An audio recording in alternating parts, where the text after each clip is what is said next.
Good morning students, here is Akil Akhwani, your physics teacher. आज अपन deal करेंगे next part for chapter number 1, that is physical world. और आज अपन बात करेंगे फंडामेंटल फोर्सेस इन नेचर। तो नेचर में ऐसे कौन कौन से फोर्सेस होते हैं जो फंडामेंटल होते हैं, ठीक है। तो अपन बात करें तो अपने पास चार टाइप के फंडामेंटल फोर्सेस होते हैं, that is gravitational force,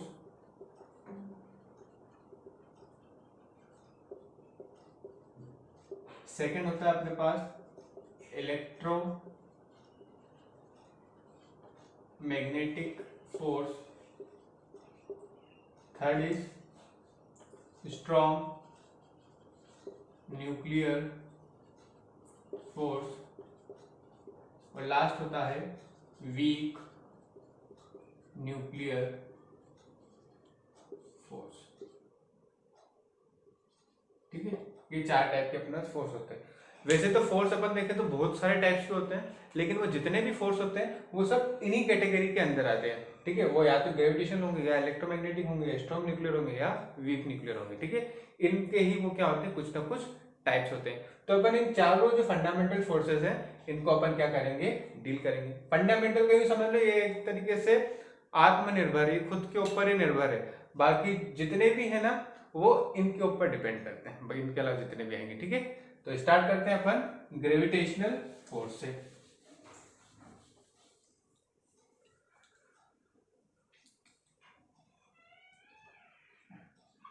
gravitational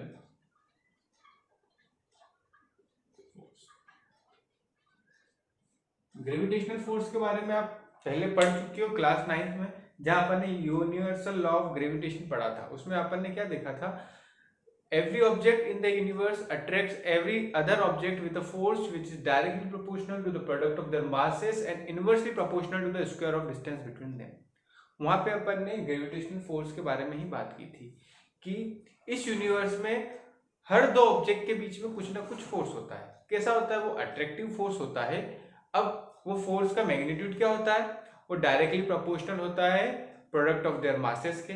उन दोनों का जो मासेस होगा, मतलब एक ऑब्जेक्ट ये है, एक ऑब्जेक्ट ये है, ये दो ऑब्जेक्ट है, तो इसका भी कुछ मास, इसका भी कुछ मास, तो इन दोनों के बीच में ग्रेविटेशनल फोर्स कितना है, वो सबसे पहले तो डायरेक्टली प्रोपोर्शनल है प्रोडक्ट ऑफ देयर मासेस। मतलब इन दोनों के मास को मैंने मल्टीप्लाई कर दिया, तो इन दोनों के मास का मल्टीप्लीकेशन जितना ज्यादा होगा फोर्स भी उतना ज्यादा होगा। And inversely proportional to the square of distance between them. और जो इन दोनों के बीच में जो डिस्टेंस है, ठीक है, मान लिया इन दोनों के बीच में r डिस्टेंस है, तो इनवर्सली प्रोपोर्शनल किसके होता है, आर स्क्वायर के वो इनवर्सली प्रोपोर्शनल होता है। तो उसी को अपन बोलते हैं ग्रेविटेशनल फोर्स। तो अगर अपन ग्रेविटेशनल फोर्स को डिफाइन करना कैसे करेंगे, the force of attraction between two objects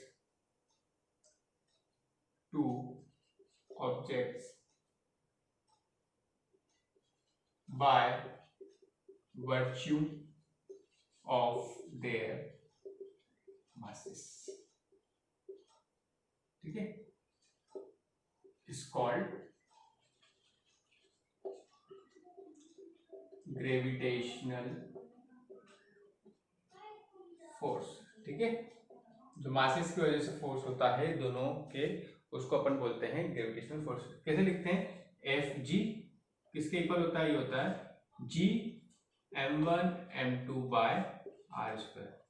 ठीक है, एक्चुअली जब अपन यूनिवर्सल लॉ ऑफ ग्रेविटेशन पढ़ते हैं तो उसमें अपन क्या देखते हैं, अपन क्या लिखते हैं कि जो फोर्स होता है वो डायरेक्टली प्रोपोर्शनल होता है प्रोडक्ट ऑफ देयर मासेस के। दो दो मास मान लिए m1 m2, इनवर्सली प्रोपोर्शनल होता है किसके, आर स्क्वायर के। तो आर स्क्वायर का इनवर्सली प्रोपोर्शनल हो गया, ये होता है इक्वेशन 1, ये हो गया इक्वेशन 2। ठीक है, इन दोनों को कंबाइन करेंगे तो क्या मिलेगा, F is proportional to m1 m2 by R square. तो यहाँ पे अपन क्या करते हैं, एक कांस्टेंट लगाते हैं, क्या लगाते हैं, जी, जिसको अपन क्या बोलते हैं, यूनिवर्सल ग्रेविटेशनल कांस्टेंट बोलते हैं। और यहाँ पे हो जाता है जी m1 m2 by R square. ठीक है, और जी की वैल्यू क्या होती है, जी की वैल्यू होती है अपने पास 6.67 इंटू 10⁻⁻11 न्यूटन मीटर है ना, पर किलोग्राम स्क्वायर। ये इसकी यूनिट होती है जी की। तो इस तरीके से आता है, तो इसी को मैंने यहाँ पे डायरेक्ट आपके लिए लिख दिया। अब इसकी कुछ प्रॉपर्टीज देखते हैं ग्रेविटेशनल फोर्स की, कि क्या क्या प्रॉपर्टीज होती है। तो इसकी प्रॉपर्टीज से डील करते हैं अपन।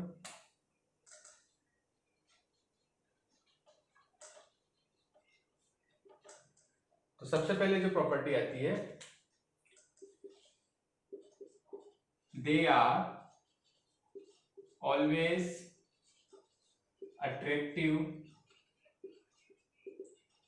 इन नेचर। ये कैसे रहते हैं? हमेशा अट्रैक्टिव रहते हैं, रिपल्सिव नहीं रहते, हमेशा एक दूसरे को अट्रैक्ट ही करते हैं। सेकेंड क्या होते हैं? They are long range force. ठीक है, ये लॉन्ग रेंज फोर्स होता है, मतलब बहुत लंबी लंबी डिस्टेंस तक भी क्या करते हैं, एक्ट करते हैं। जैसे अपन बात करें कि जो अपनी अर्थ है ना, उसके आसपास कौन रिवॉल्व कर रहा है? मून रिवॉल्व कर रहा है। या अर्थ जो है, अर्थ सन के आसपास क्या करती है? रिवॉल्व करती है उसके अराउंड। तो उन दोनों के बीच में क्यों रिवॉल्व करती है? क्योंकि वहां पे क्या है, ग्रेविटेशनल फोर्स प्रेजेंट रहता है। ठीक है, तो बहुत लंबे लंबे डिस्टेंस होते हैं, वहां पे डिस्टेंस कितना हो गया? बहुत ज्यादा हो गया। और कोई छोटा पार्टिकल मतलब पास पास में तो उनके बीच में भी करता है, लेकिन एक्चुअली अपन देख रहे हैं यहाँ पे कि कितना दूर तक कर सकता है। तो ये इनकी जो डिस्टेंस रहती है वो बहुत ज्यादा तक हो सकती है, वहां तक भी ये एक्ट करता है। ठीक है, थर्ड अपन देखें तो और क्या होता है, ये वीकेस्ट फोर्स रहते हैं। वीकेस्ट फोर्स मतलब जितने भी फोर्स होते हैं, अपन ने देखे 4 टाइप के फोर्स बताया मैंने, फंडामेंटल फोर्स। उन चारों में से सबसे वीकेस्ट फोर्स कौन सा होता है? ग्रेविटेशनल फोर्स होता है। लास्ट अपन देखें तो ये कैसे होते हैं? Conservative, conservative in nature. जो ग्रेविटेशनल फोर्स होते हैं ये कंजर्वेटिव होते हैं। मतलब क्या हुआ कि कोई ऑब्जेक्ट को अपन को मूव करना है अगेंस्ट द ग्रेविटेशनल फोर्स। ठीक है, मतलब हर ऑब्जेक्ट के बीच में ग्रेविटेशनल फोर्स लगता है। तो मान लीजिए किसी ऑब्जेक्ट को मेरे को मूव करना है ग्रेविटेशनल फोर्स के अगेंस्ट में, ठीक है, तो वहां पे जो मेरे को वर्क करना पड़ेगा वो पाथ के ऊपर डिपेंड नहीं करेगा। ठीक है, मान लीजिए ये एक ऑब्जेक्ट से, ये एक पॉइंट है ए, इस पॉइंट से मैं बी पॉइंट पे लाया, तो यहाँ पे अपन क्या बोलते हैं कि यहां से यहां लाने में मेरे को क्या करना पड़ेगा? कुछ ना कुछ वर्क करना पड़ेगा। ठीक है, अब जो मैं वर्क करूंगा वो पाथ के ऊपर डिपेंड नहीं करता, भले मैं इस पाथ से आ जाऊं, इस पाथ से आ जाऊं, घूम फिर के आ जाऊं, कैसे भी आ जाऊं, वो उसके ऊपर डिपेंड नहीं करता। इसलिए इसको क्या बोलते हैं अपन? कंजर्वेटिव फोर्स बोलते हैं। ठीक है, तो ये हो गया अपना कौन सा? Gravitational force. नेक्स्ट अब अपन देखेंगे इलेक्ट्रोमैग्नेटिक फोर्स।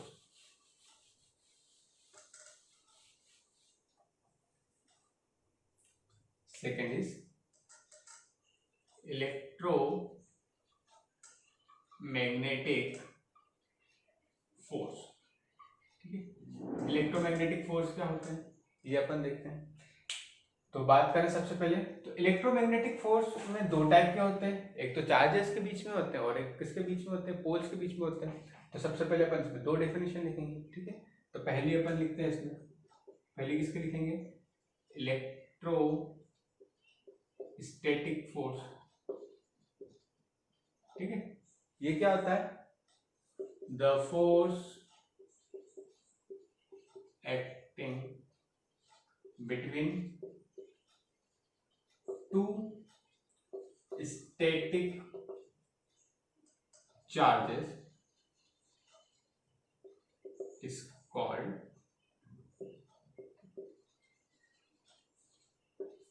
Electrostatic force. ठीक है, 2 स्टैटिक चार्जेस के बीच में जो फोर्स एक्ट करता है उसको अपन बोलते हैं इलेक्ट्रोस्टैटिक फोर्स। स्टैटिक का मतलब क्या हुआ? चार्जेस एट रेस्ट, मतलब जो चार्जेस रेस्ट पर हैं उन रेस्ट वाले चार्जेस के बीच में जो फोर्स एक्ट करता है उसको अपन क्या बोलते हैं? Electrostatic force. हालांकि ये अपन 12th क्लास में बहुत ज्यादा डीप में पढ़ेंगे इसे अपन, है ना। और एक और कौन सा है अपने पास? Magnetic force. अब मैग्नेटिक फोर्स क्या होते हैं ये भी देख लेते हैं अपन।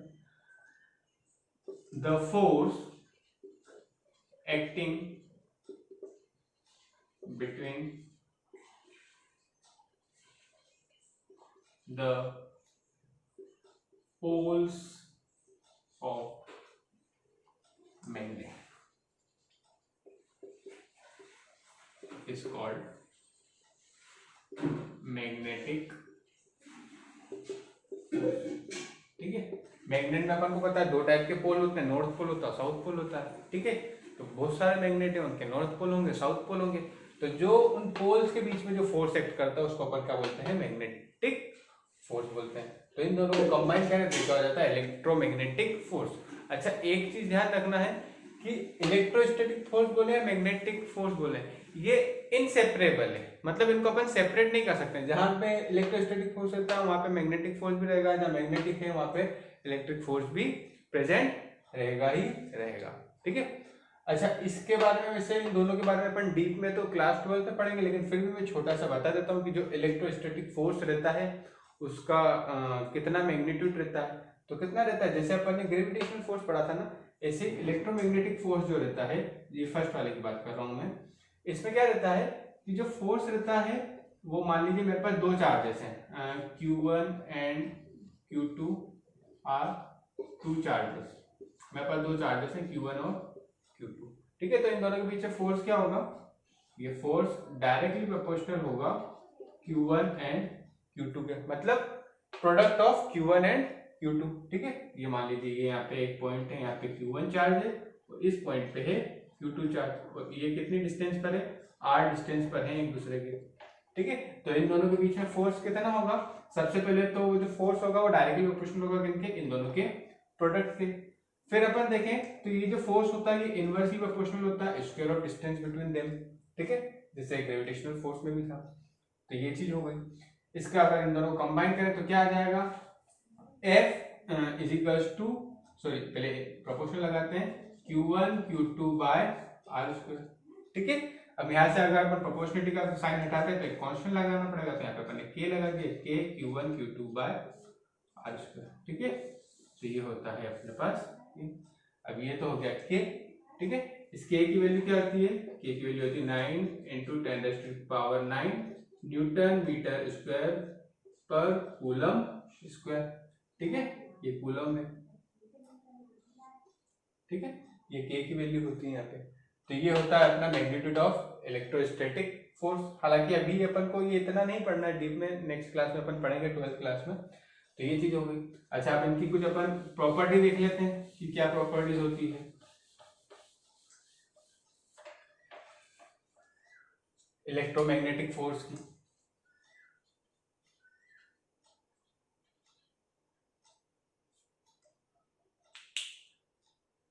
First, they act over distance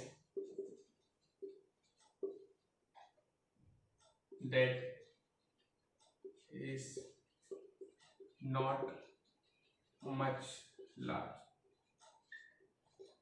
ठीक है।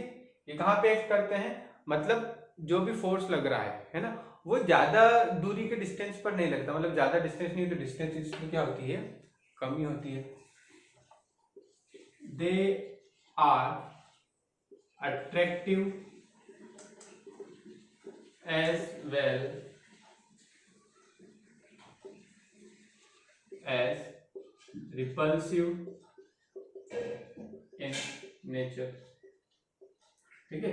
ये अट्रैक्टिव भी होते हैं और रिपल्सिव भी होते हैं। जैसे अपन ने ग्रेविटेशन में देखा तो वो सिर्फ अट्रैक्टिव होता है, अट्रैक्टिव भी हो सकता है, रिपल्सिव भी हो सकता है। जैसे मान लीजिए कि यहाँ पे एक पॉजिटिव चार्ज है और यहाँ पे एक नेगेटिव चार्ज है, तो पॉजिटिव नेगेटिव को क्या करता है, अट्रैक्ट करता है। वहीं एक ये पॉजिटिव है, इसके पास में मैंने एक और पॉजिटिव लगा दिया, तो एक दूसरे को क्या करेंगे, रिपेल करेंगे, दूर जाना चाहेंगे। ये पास आना चाहेंगे और ये कैसे चाहेंगे, ये एक दूसरे से दूर होना चाहेंगे। ऐसे अगर दोनों मेरे पास कैसे हैं, दोनों मेरे पास नेगेटिव है, तो नेगेटिव भी क्या होंगे, एक दूसरे से ही क्या होंगे, दूर जाना चाहेंगे, ठीक है, रिपेल करेंगे एक दूसरे को।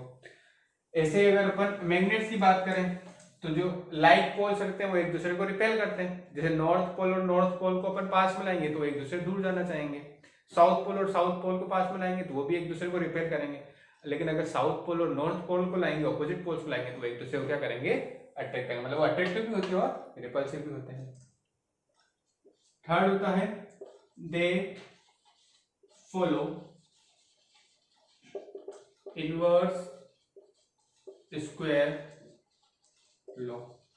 ये इनवर्स स्क्वायर लॉ को फॉलो करते हैं। ग्रेविटेशनल होता है, ग्रेविटेशनल भी इनवर्स स्क्वायर लॉ को फॉलो करता है। ये पॉइंट आपको वहां पर भी ऐड करना है उसकी प्रॉपर्टी में। इनवर्स स्क्वायर लॉ का मतलब क्या होता है कि देखो दोनों में क्या होता है 1/r² के ये प्रोपोर्शनल रहते हैं, ठीक है, इनवर्सली प्रोपोर्शनल रहते हैं r² के दोनों, भले अपन इसकी भी बात करें या इसकी भी बात करें, किसकी, ग्रेविटेशनल की या इलेक्ट्रोस्टैटिक्स की, तो ये दो चीजें हो गई। अब और क्या देखें अपन, नेक्स्ट अपन देखते हैं